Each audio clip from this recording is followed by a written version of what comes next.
We're going to look at some questions in assorted topics. So we'll look at question on equilibrium and government interventions. So we're given the demand function, P is equal to 12 minus 0.5 QD. The supply function is given by 0.1 QS. So this is just telling you that this is demand and this is supply. So how do you sketch these? All right, so price here is given by what? 12 minus 0.5 Q. Then here our demand is given by 0.1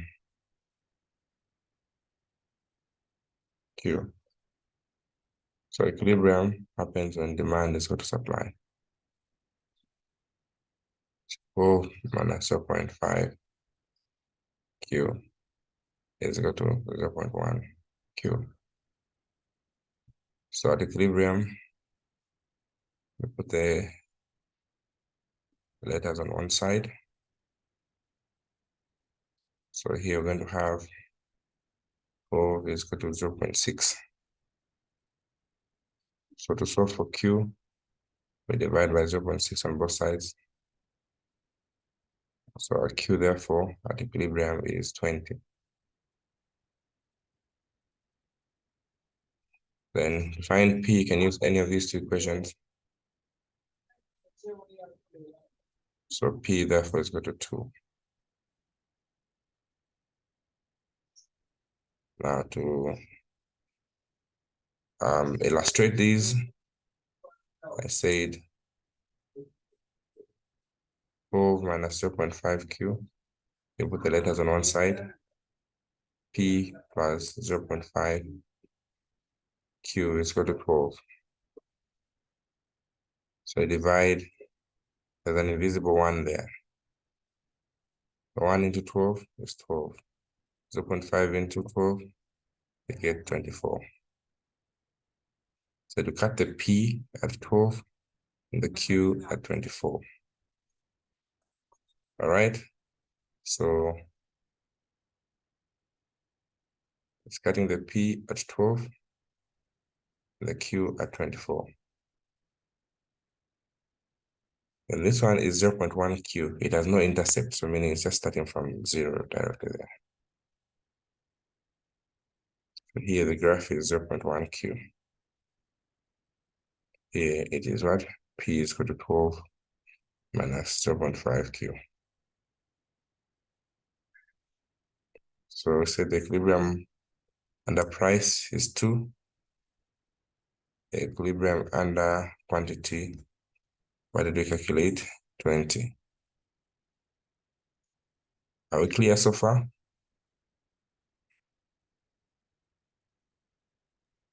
No, me, I'm not, Collins. Where are you not clear? Whenever I would like, this okay. function, it has no intercept, like where it's cutting. This one is cutting at 12. This one is not cutting anywhere, it's starting from 0. So you need just draw a line straight. Okay. This one I've already explained. You put the numbers on one side. I think I explained all this yesterday. The letters on one side, there's a 1 there. 1 into 12, that's 12. 0.5 into 12, 24. So these are the two intercepts, 12 and 24. For these ones, don't even think twice. If it has no intercepts, just starting from 0.1, just draw a line in between there, starting from 0. As simple as that. Okay. For the equilibrium, we just equate these two. So in this case, we have our two important curves. So we have this, which is our consumer surplus, and this, which is our producer surplus. So distance from here to here is 10. And here we have 20. Here we have 20. And distance from here to here we have 2. So half base times height. Our base here is what? 20. And our height is what? 10. And collectively, we're going to get what? 100. That is our consumer surplus. Our producer surplus is half pH. So our base is 20 and our height is 2. You can swap them. 2 times it's still the same answer. So we're going to get a 20. Then when we add these two collectively, we'll go to what we call the social welfare or total surplus, which is 120. So if we go back to our question, we're being asked, number one, we're asked to find what? The equilibrium price and quantity. So price, we've already calculated, and quantity, we've calculated. Equilibrium price is 2, quantity is 20.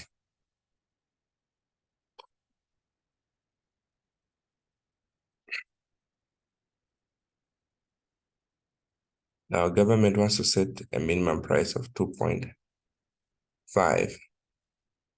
That is a price sale. So what is the new quantity of the milk at the marketplace? So government has set a minimum price of 2.5.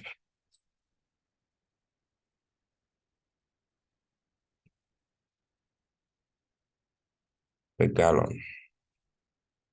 So what is the new quantity of the milk? So we must understand that government indulges in these markets by setting up regulations that will control the market to avoid frustrations. So the government has set this price of 2.5 here. So we're being asked what would be the quantity sold in the marketplace. So here we just go to this demand function. What is the demand function? 12 minus what? 0.5 QD. 12 minus 0.5 QD. So where there's price, we put 2.5. 2.5 is equal to 12 minus 0.5 Q. To make 0.5 subject, it will go this side and this one. They'll swap positions. So to make it subject, I like working with positive values. So 12 minus what? 2.5. So we're going to get 9.5. So 9.5, if you're going to make Q subject, divide by 0.5 on both sides. So we're going to get 19. So if the price has been set at 2.5, the quantity of the gallons will be 19. So this is where the 19 is coming from. So this is where the 19 is coming from. All right. Any questions at this point? Any questions? Any questions?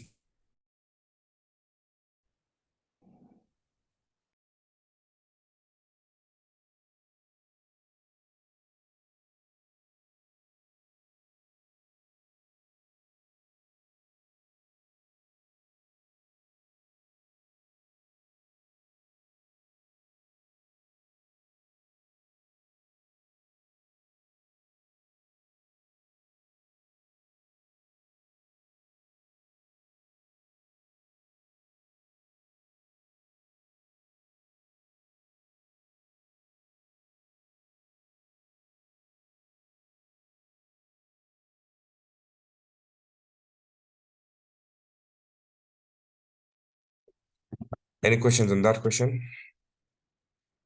Okay, if it's clear, you can go Some of us missed it, but we'll still ask a question. another question. So we have been The given. question, Collins, can you get me? Yes, please. Yes, I'm saying some of us missed us. This is when we didn't know there was class. My Okay. question is, Mhm. There where you can go back to that question. There where it says, I don't know if you've tackled it, Abba, Well, can we to go back help to this question? dairy farmers. Huh? Okay, so question 2, we have a product by a firm. The price is given by this, the fixed cost is this, and the variable cost is that.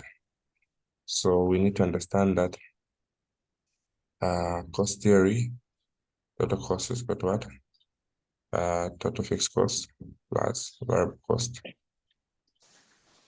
So in this case, we're given our total fixed cost as what? 10, and variable cost is half Q2 plus Q5Q. So just combine them. So meaning our total cost therefore what?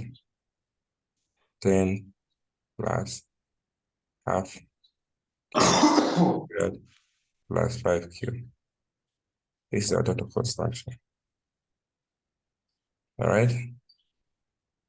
Together, 10 plus half Q squared plus what? Plus 5Q. That is our total cost. Marginal cost is to differentiate this. Please mute your mics.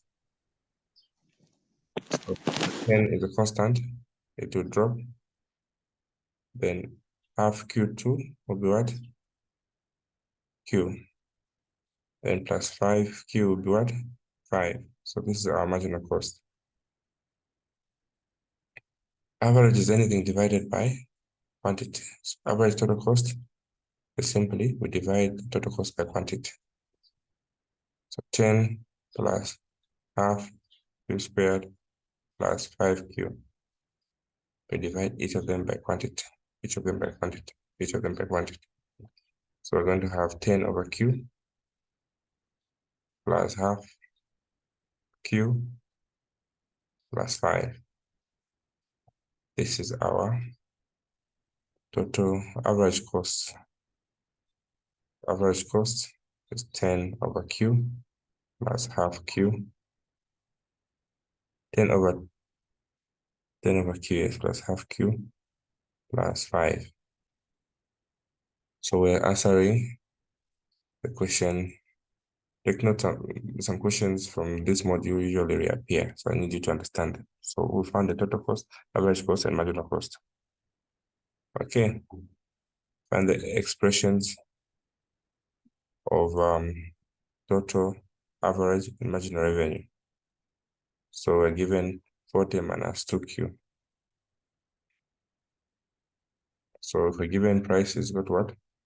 40 minus 2Q. Total cost here is simply price times quantity. All right. Price times quantity.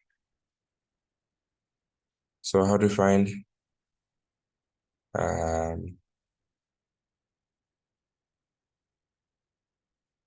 the total revenue?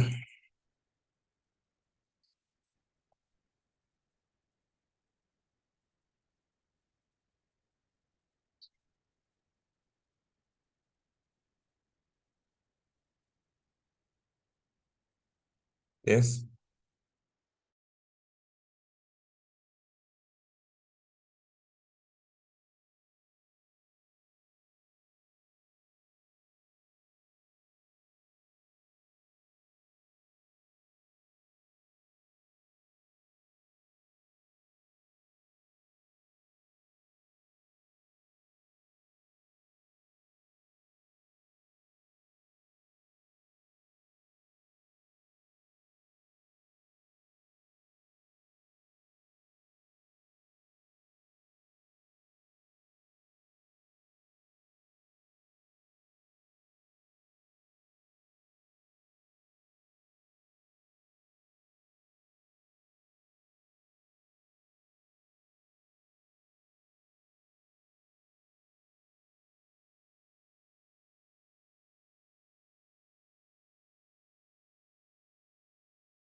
So this is how we find the total revenue. The marginal revenue is simply when you differentiate the total revenue with respect to the quantity. So this is 40Q, we're going to get 40. Minus 2Q squared, we're going to get what? 4. This is called our marginal revenue. Okay.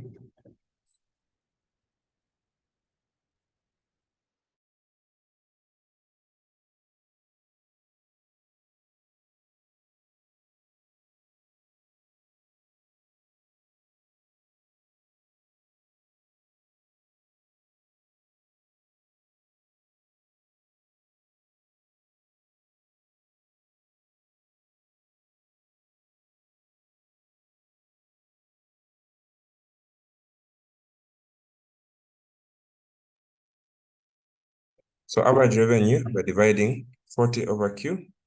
Everything, average is the total revenue divided by quantity. So 40 over Q is equal to 40. 2Q, this is 2Q squared. 2Q squared over Q, what? 2Q. So you notice that average revenue usually be the same as the price.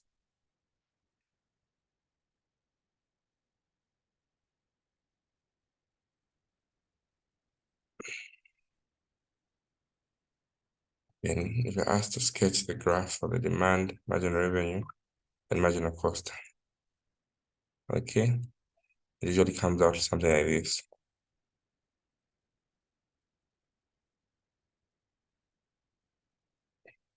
Our marginal revenue is half of what? Average revenue. And marginal cost looks like that. That is how these ones come in.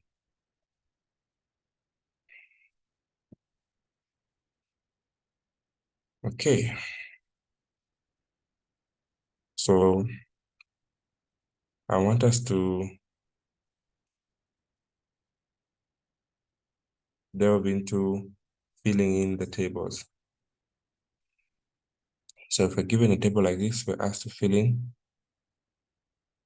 we need to understand that total fixed cost plus total variable cost should be given as our total cost. So total cost is what? Variable cost plus fixed cost.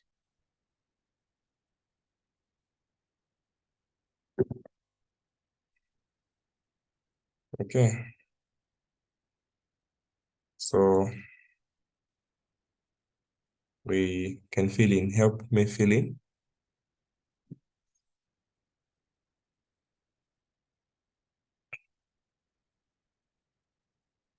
What are we getting?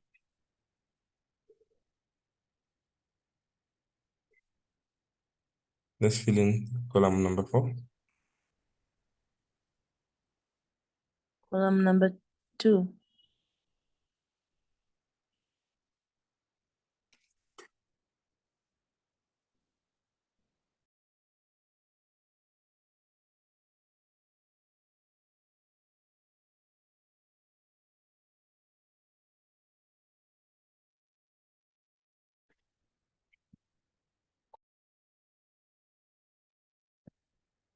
Yes. So the total fixed cost, we know that when you add this plus that, it should give us a total. So obviously here there should be 18 plus 0 to get that. So this is 18. 18 throughout. Are we together? Yes. So fixed cost is fixed constant. Anyone behind on the fixed cost? And meaning we'll get the total cost, we're just adding this plus that, what do we get?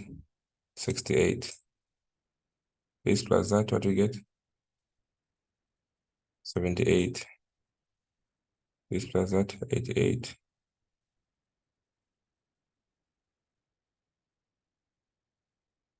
This plus that, we get 99. This plus that, we get 102. This plus that, we get what? 18, 120, not 120, 130.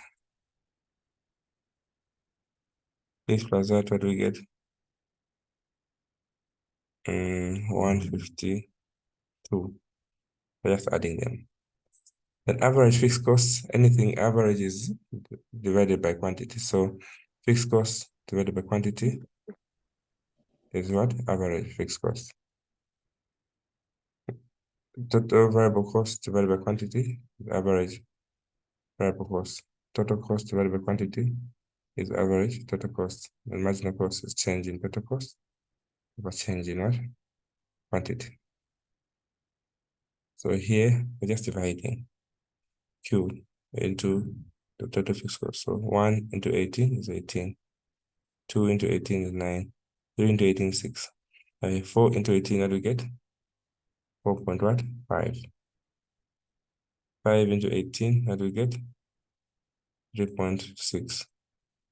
6 into 18, 3. 7 to 18, 2 point what?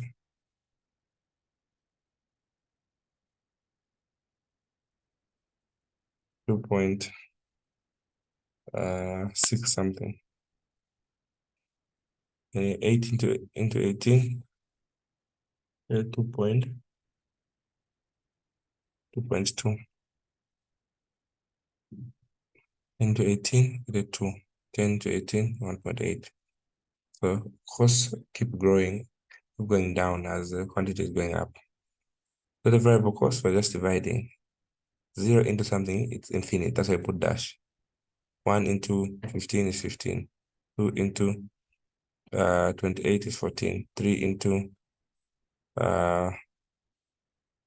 40, we get 13.33.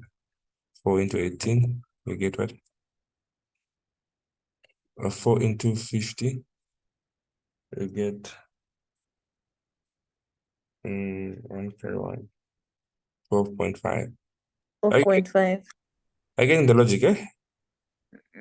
Trying to get the logic. Just using these formulas. 6 into, so we go on and on. Average total cost.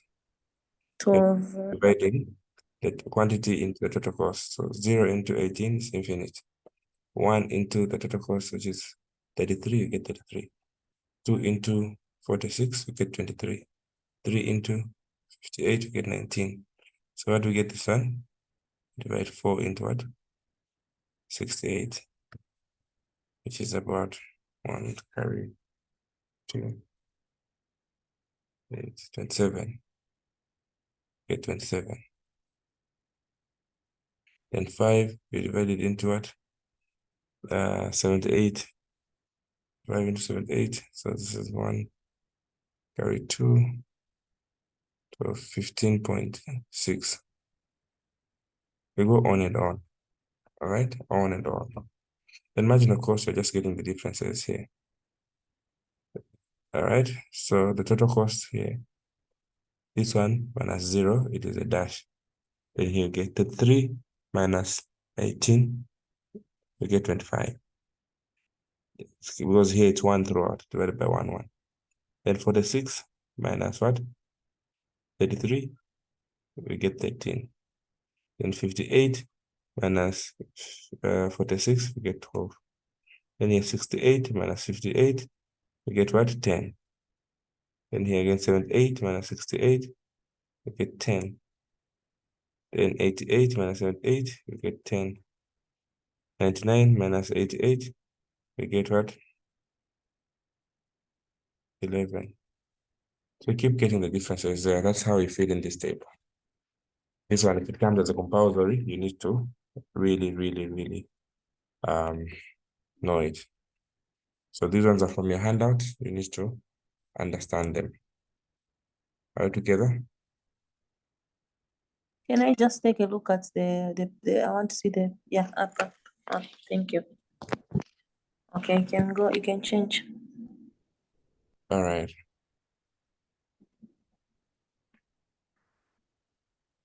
So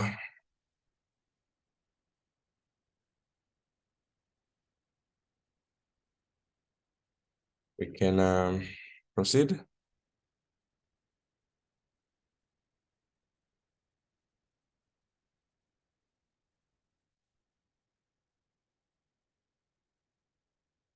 If anyone is behind,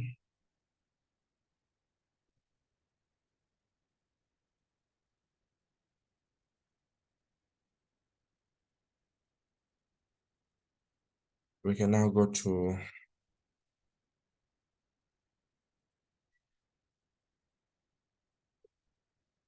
all these are tables, the same principles. We can now go to a question to do with production. Same production, labor, and total product. So average product of labor, you divide the total product of labor over the labor units. So 1 into 60 is 60. 2 into 170 is what? Here it's 8, 31, 85. 3 into 270 is 90. We go on and on, just dividing there. Then here, the first one, this does not pair. The change in total product of labor over change in labor units. That is what the total product of labor. So 60 minus dash is dash. 170 minus 60 divided by 2 minus 1. So just keep, if the difference is 1 throughout, just start subtracting this minus that, this minus that. That's what we get here. So 160 minus that is 110. 270 minus that is 100. 368 minus that, you keep putting the answers until the last part here. 480 minus 495, it is negative what? Okay, say 504 minus 504, this is 0. 495 minus 504 is negative 9. 490 minus that, it is negative what? Negative 15. So you can get negatives in short. Don't feel you are doing the wrong thing. So this is the concept. Are you just subtracting? Because I heard you say 170 minus 60. It's 170 minus 60 divided by 2 minus 1. 1. Now, since all of them, there's just 1, 1, 1 there. So wasting your energy subtracting the side. Just subtract this, because all the differences you're dividing by 1. You get it? Yes, okay, it's clear now. You just need to be clear where if it was a 4 here and you had a 6 there, you would have a problem there. There's a difference of 2. So be careful. Just make sure that all of them are there. So you just subtract by 1 on all of them. You divide by 1 on all of them, yes. Yeah. Okay. Hi, Collins. Yes, please. I was trying to understand the previous question on my own. So I want to confirm something. If you can just go back to it, please. Which one? This one? Yes. So with this one, when these ones which have total cost, marginal cost, we do with them together. Then these ones which are 3, like total fixed costs, you do them together. What do you mean you do them together? Everything average, Like you divide by quantity. So average fixed cost is just we're dividing this by quantity. This divided by that, this divided by that, this divided by that. like the total fixed cost, you got the first number on average fixed cost there, right? Fixed cost the is total fixed the cost. addition of the variable cost and the fixed cost. That's the formula. So when you add fixed cost plus variable cost, we get total cost. So this plus that, we get that. This plus that, we get that. This plus that, we get that. We're adding these two. Oh, okay. Thank you.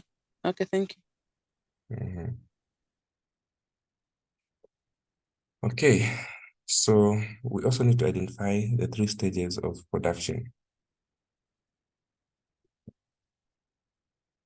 What are the 3 stages of production?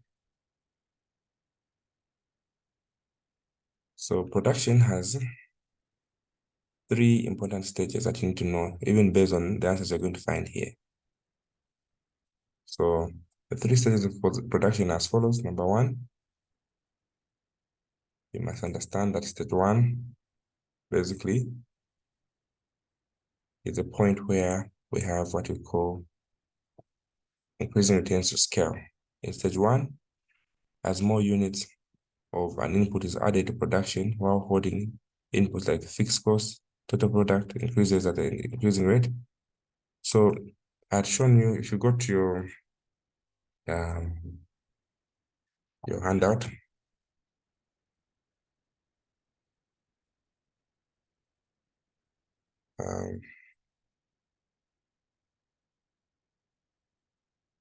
it has a graph showing you the 3 stages of production. They look like this. So for you to understand what I'm explaining, you must understand this important graph.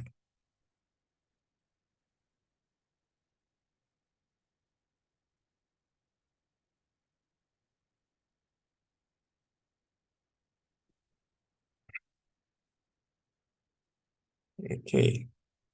So I'm trying to beam it so that you can see it. Okay, so the 3 stages of production are epitomized by this. The stage 1, stage 2, and stage 3.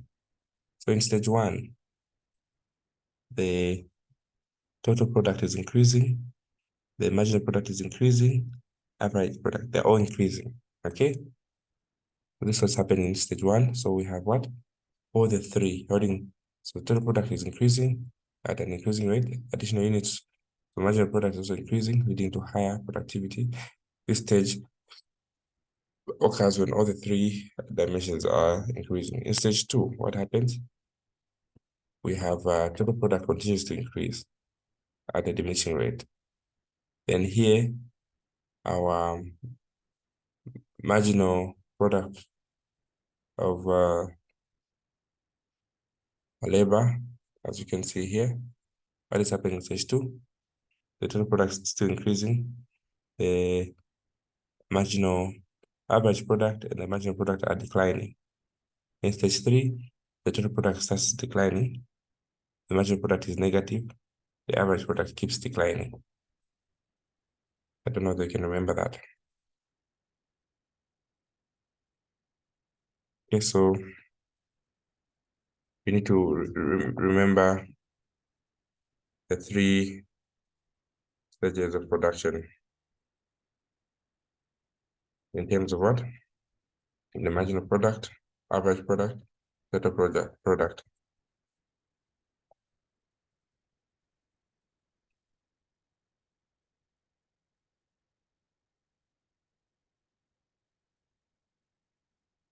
Okay. So let me summarize that again for you.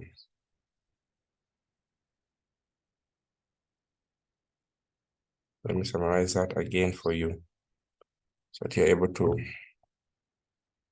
fully understand, because this is a 20-mark question. So I need you to really put much mind. So when we're dealing with 3 stages of production,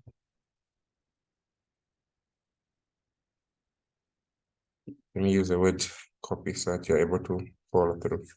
So 3 stages of production, we have 1, which is the increasing returns to scale. Number 2, diminishing returns to scale. Number 3, the negative returns to scale. Can be explained in terms of marginal product, average product, total product, these concepts, right? So in stage 1, the total product, initially more units of the variable are added, so total product is increasing.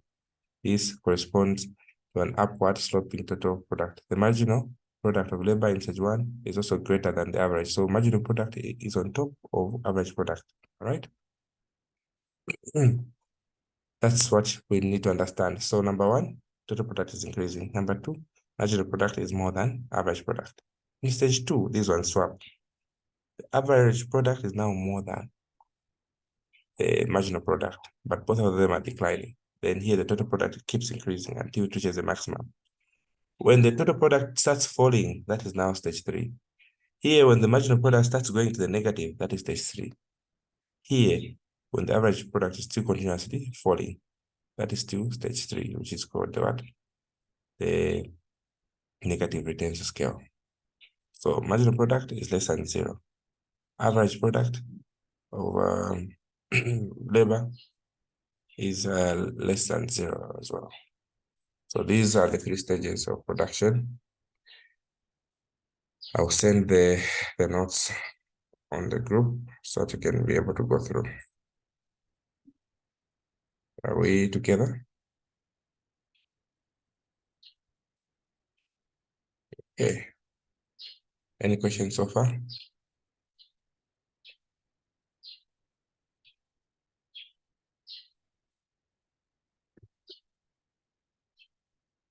So I want you to try this question.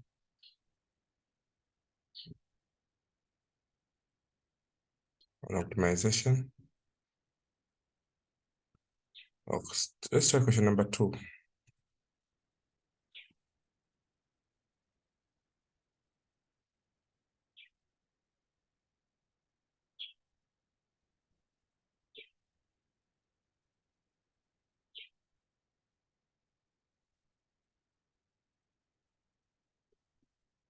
So what are we given question number 2? The demand function. And we're told that in this demand function, we've been given the price of good X, Y, and let's substitute these figures there.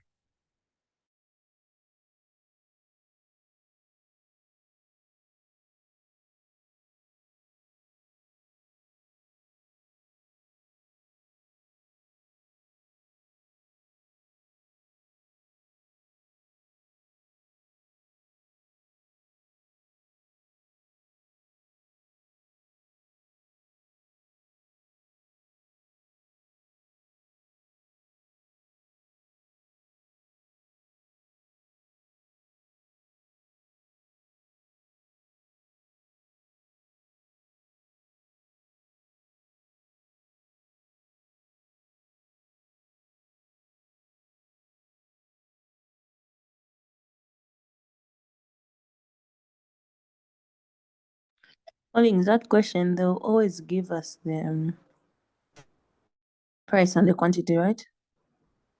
Yes. To replace. So like if we're replacing, can a person just go direct, like in finding the owners, whatever.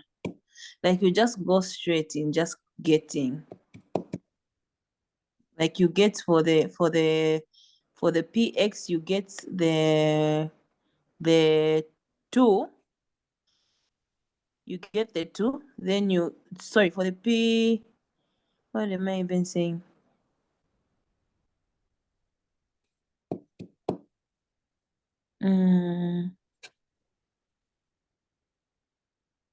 Like the ones that they give you, if they gave you 31 on the X, you just go down there and do the 31, then you do the price that you found for everything. Sometimes they give you is it the price or the total, whatever it is. So first, what we're doing yesterday, okay, you can use 2 methods. You can first replace. When you replace the figures here, you find the quantity. All right. So in this, if you replace very well, the quantity, because we're given this equation, so price of X is 5, Y is 10, is 1,000. When you put that, you get 15. All right. Then let's calculate the price system of demand. It's simply given by the gradient of demand of X times what? The price of X over the quantity of X that we have. So what's the gradient of X? -2. The price of X is what? 5. And the Q is what? 15 there. So what we get here, we're going to get that is 0.67. Demand here is what? Inelastic.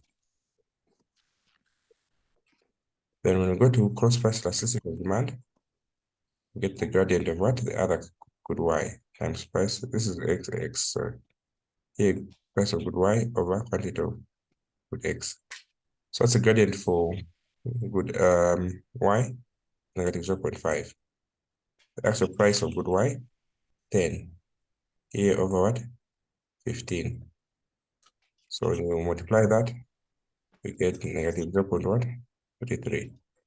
Here, what is our comment? Don't say an elastic. Since it's a negative, we say it's a complementary good. X and Y are complements. Then we go to income elasticity of demand. Get the gradient of income times the income itself over the quantity of X. All right, the quantity of income, the gradient is what? 0.01. Then our M is 1000. Then over our what? Our 15 there. So here, we're going to get positive what? 0.3. Since the positive answer here, we're simply going to say it's a normal good. All right. So this is how that question is supposed to be answered. Any questions?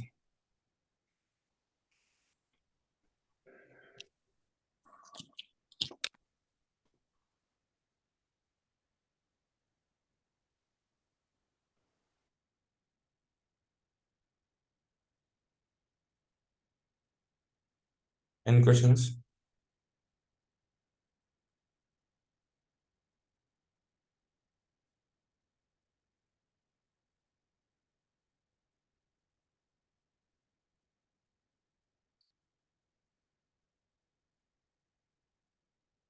We are all clear?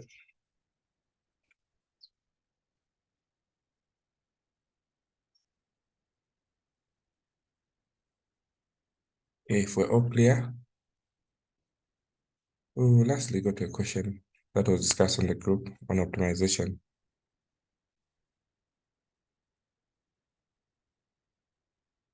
Now do we optimize function?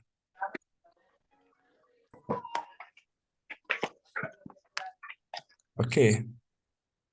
So let's look at question number, this question there. Who wants to try to answer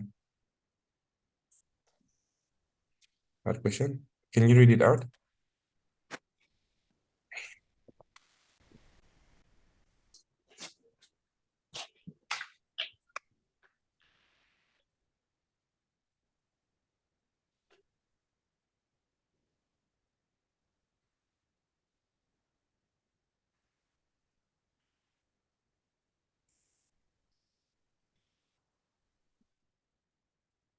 Read it out, Penlo.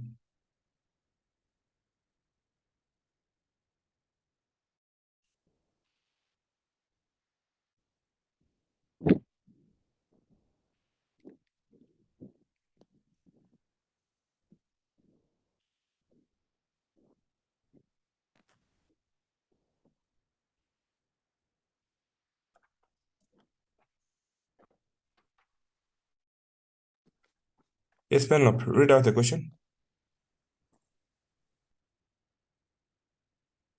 Or anyone, read out Chip or read out the question. Which question? Managerial economics, this one on optimization. Okay. Okay. Managerial economists more often than not talk of constraint optimization. 1. Demonstrate your understanding of constraint optimization. Constraint.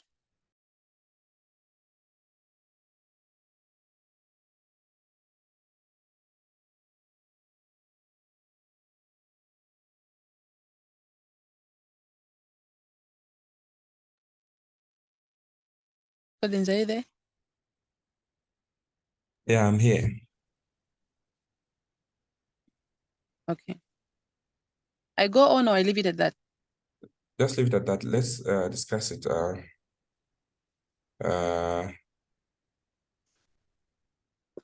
one by one. Okay, okay, cool.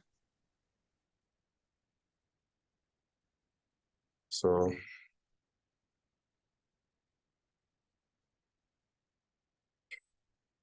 can we answer now?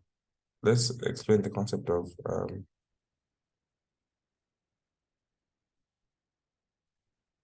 how do we understand that concept? Constraint optimization.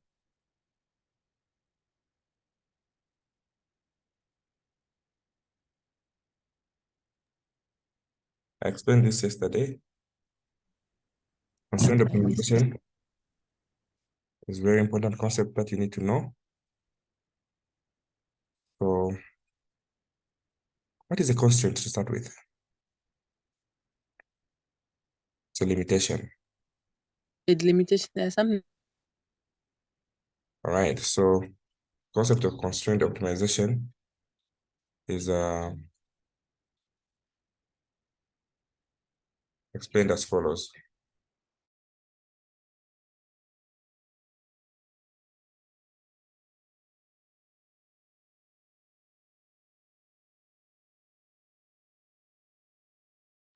The concept of constraint optimization refers to a process of maximizing or minimizing a function whilst taking into account certain constraints.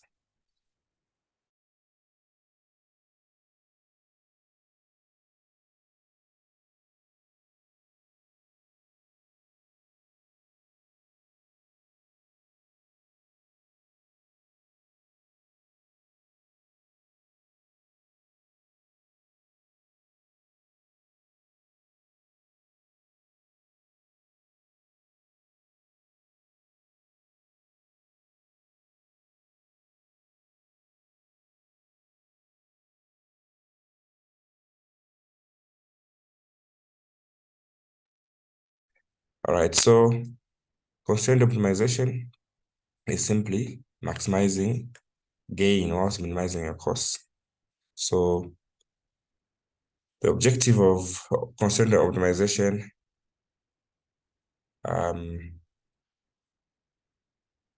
is as follows, okay? The objective is to find the optimal solution that maximizes or minimizing the objective whilst adhering to the given constraints. Number one, the constraints that are faced by a firm.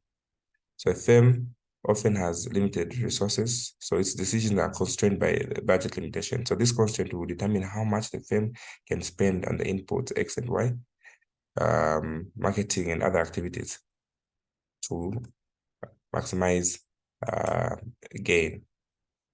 It's also constrained by resource resource constraints. Company may face limitations on various resources such as labor, raw materials, machinery. So the availability and the cost of these can influence production levels and therefore impact the firm's decision. The regulatory constraint. A firm may also face legal and regulatory requirements imposed by authorities. These constraints may include environmental issues, labor issues, health standards, and licensing requirements, and tax, of course. So these are regulatory constraints. Then you also have technological constraints, where a firm, their production and available technology can impose constraints on its operations, so the firm must work within the limitation of the technology or the machinery. So this is to answer the part here where we're being asked to explain, demonstrate your understanding of constraint optimization and identify 4 constraints faced by a firm. So we talked about these constraints, right? So we have budget constraints, resource constraints, regulatory constraints, and technological constraints. Are they understandable? These are limitations. We're limited by the budget, we're limited by resources, we're limited by the law, we're limited by technology. So these are the main constraints that we have. All right. So we go to the next question here where we're being asked. Some economists have put forward a theory of a firm that suggests that firms aim to maximize sales as opposed to maximizing profits or value of the firm. Briefly explain 2 reasons why managers want to maximize sales rather than profits. Okay, what are the 2 reasons why managers want to maximize sales rather than profit according to that theory? Okay, so here is how you should answer it. Number 1, the reason why managers would want to maximize sales rather than profits. So this theory is a traditional theory which emphasizes that profit maximization of a firm is not as priority as maximizing sales. The reasons for maximizing sales over profits is number 1, the market share and dominance. By maximizing the sales, the firms will increase their market share and will establish dominance in the market. People and firms today want to have power and economies of scale. This can only come by dominating the market. So long-term growth and expansion, firms will first focus on sales maximization so that they have a long-term growth and expansion. So this is so by expanding their market share, and firms can attract more customers, gain brand loyalty, and create opportunities for future profitability. Number two, give reasons why theory of a firm in terms of value. Theory of a firm in terms of value rather than sales maximization is emphasized. Number one, financial viability. When you're looking at profit maximization or increasing value of a firm, it ensures that you have financial viability and sustainability. So generating sales is crucial in covering costs and investing in a firm and rewarding shareholders and attracting. So this is answering part 2 of the question where we're being asked to explain part 2, advise 2 reasons why theorists and practitioners still retain the theory of a firm to look at maximizing of value rather than the sales maximization. So this is the opposite question where we are being asked to retain the theory of a firm rather than maximization. Number one, financial viability. If we're going to look at profit maximization or increasing the worth of the firm, we're going to look at sustainability and viability. So by generating more profits, you're also rewarding the owners of the capital, who are the shareholders, and you're also attracting more investors to come in. So also increasing shareholders' wealth by maximizing profits, the values aligned to the goal of creating shareholder wealth. So shareholders who are the real owners of the business will expect a return. So prioritizing them will motivate them, all right? So overall, we must understand that sales maximization is a valid strategy for some firms. Theory of the firm is also a valid and relevant strategy because it looks at the main stakeholders of the firm, who are the owners of the business. Are we together? Are we following? Yes, yes, yes. Okay. So now we go to the latter part of the question, then we can release you. Okay, so that you have your own individual time to attend the car. So the next part of the question is asking us, we're given a total cost and the price function. So we're being asked to maximize the profit. All right. So in the question there, what are you being asked? Maximize profit. Maximize profit in terms of price and quantity. Okay, so I gave you a general format of maximizing. First one, find that function. Step 2, differentiate it. Step 3, do what?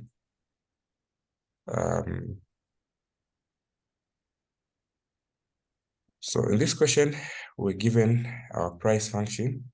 What was the price function? 200 minus 5Q. 200 minus 5Q. So we need to come up with the total revenue. Price is 200 minus what? 5Q. Total revenue is what? Price times quantity. So here we're going to have 200 minus 5Q, and put a Q there. So TR is got what? 200Q minus 5Q squared. All together so far? Yes, yes. Then our margin revenue is what? Differentiate this 200Q minus 5Q is what? 10Q. 200 minus 10Q. Minus. Oh, yeah. Then we're also given our total cost function, which was given by what? 100 plus 5Q squared. Total cost 100 plus 5Q squared. Total cost is 100 plus 5Q squared. So to differentiate that one, we're going to get our marginal cost. What is our marginal cost in this case? 10Q. So how do we maximize profit? Profit is maximized in 2 ways. Number one, let's equate marginal revenue to marginal cost. So what is our marginal revenue? 200 minus 10Q. Marginal cost is 10Q. And this one goes this other side, 10Q plus 10Q. We're going to have 100, 200 is got what? 20Q. So meaning our Q is got what? 10. That is how we find the Q. And to find the price, you substitute this one here. This question might come. You need to pay particular attention. So we're going to have 200 minus 50, which is 150. Is that clear? That is how Yes. we maximize our profit.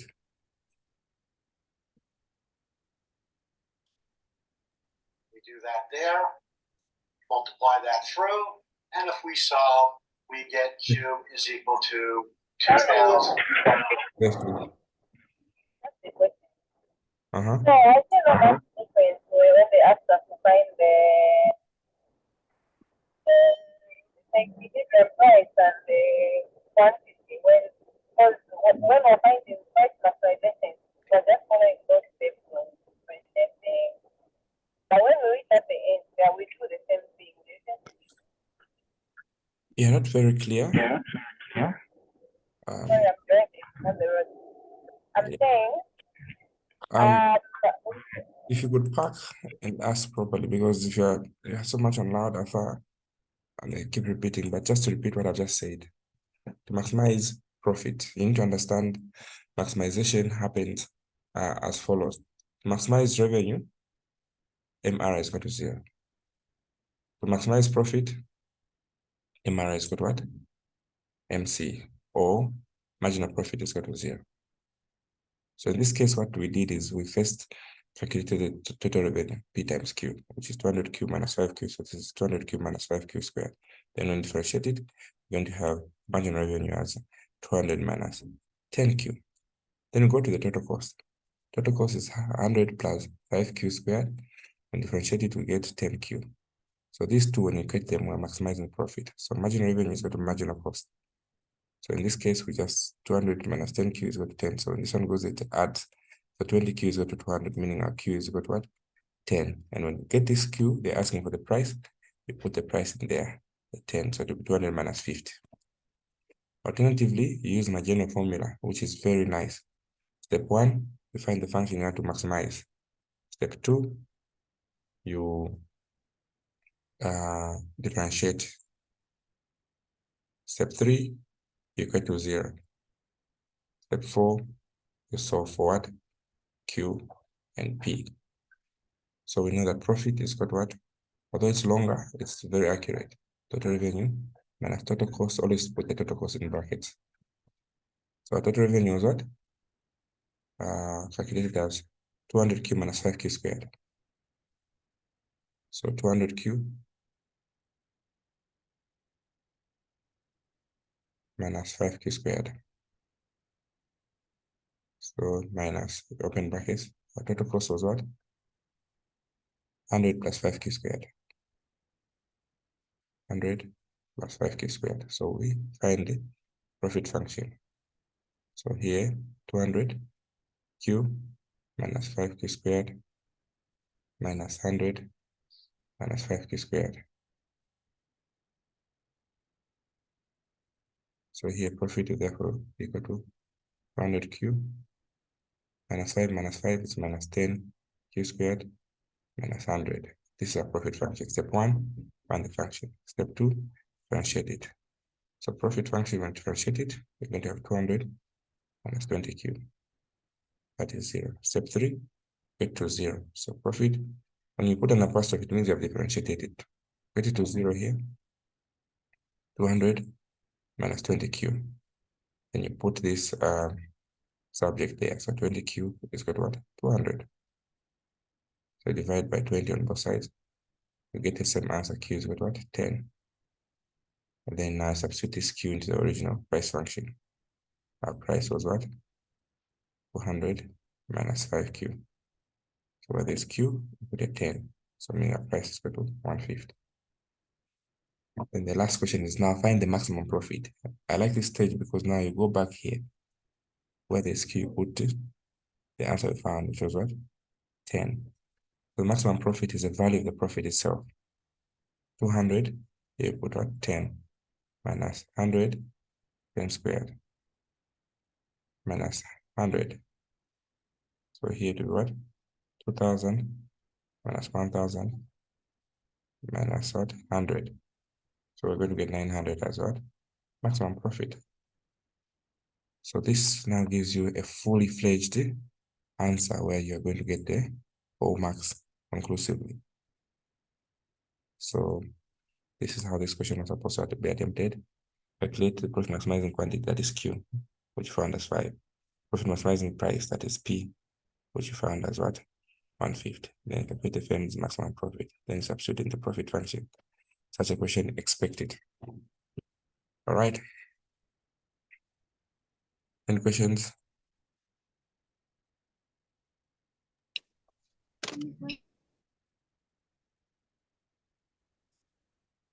Yes. Calling.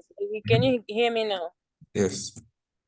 No, I was just saying that when maximizing and when finding, when we find all those, when you differentiate, when we reach at the end where we're solving for Q and P, we just do the same thing as in, the same thing we do when finding the equilibrium price and quantity? Yes, it's the same thing. Yeah. The same thing.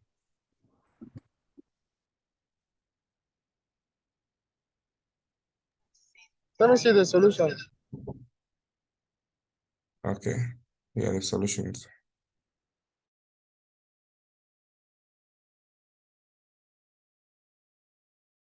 Okay, so we're given a multilinear question where we're given Q is equal to 12,000 minus 3px plus 4py minus 1m plus 2a. So we need to substitute the figures that have been given here. So where there's price of good x, we put 200. You assist me by quickly substituting the figures there. Price of good y, we're giving us 15. We put 15 there. And price of income, we're giving us what? 10,000. And finally, advertising here, 2,000. So the total here is going to be what?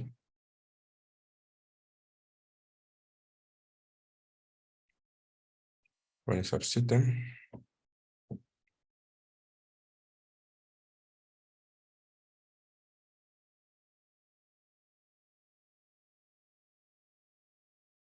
I think it is there in the miracle kit. Quantity is 1275. 1275.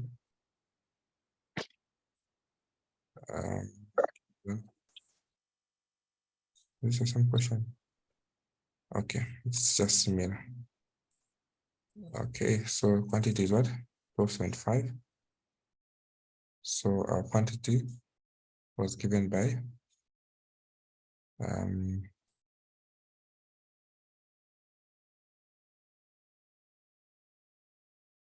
function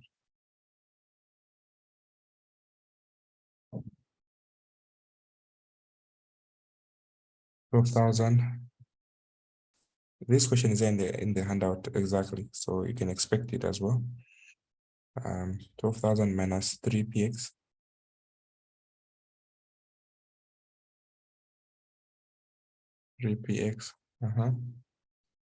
Then what else are given? Plus 4py.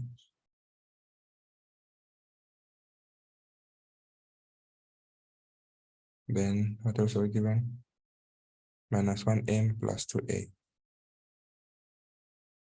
Minus 1m plus 2a. So already analysis of this, you're able to tell the types of goods that we have here. If the signs are different, these are what? Opposing each other. They're substitute goods. You're able to tell the income elasticity. If it's negative here, it is an inferior good. If it is a positive, it is a normal good. So we've been given the price to substitute. So 215, 10,000. 215, 10,000, and 2,000.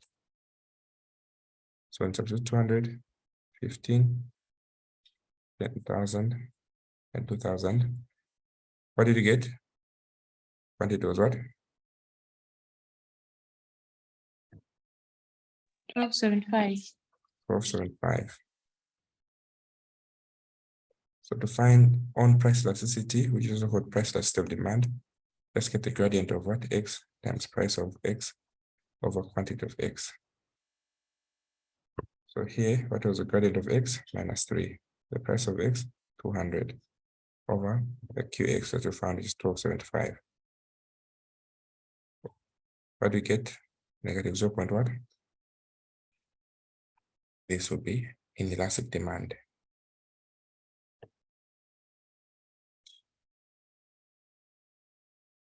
Okay.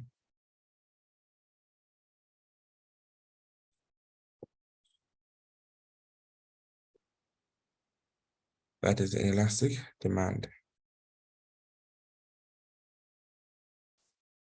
Is that clear? Yes, sir. Then you go to cross price elasticity.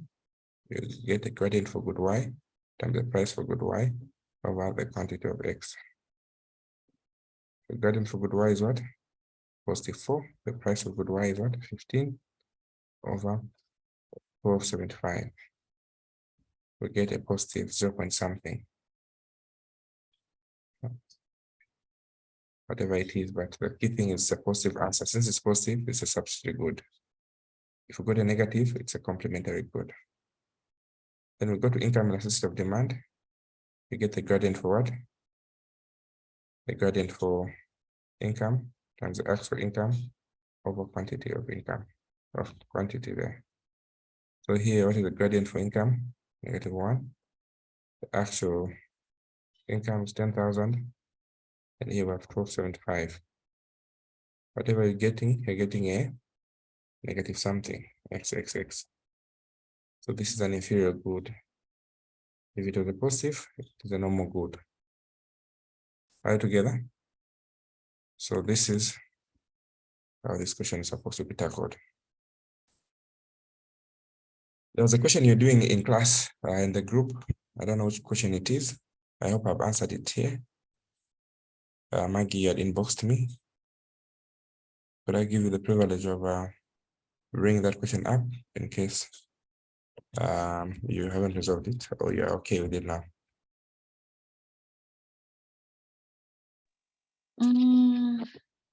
Okay. Apologies. I think I joined in late. I didn't get the link. I don't know what happened. So I think that's why I joined a bit late. So I'm afraid of taking you back a bit. But then I think the question that I had sent you in the inbox.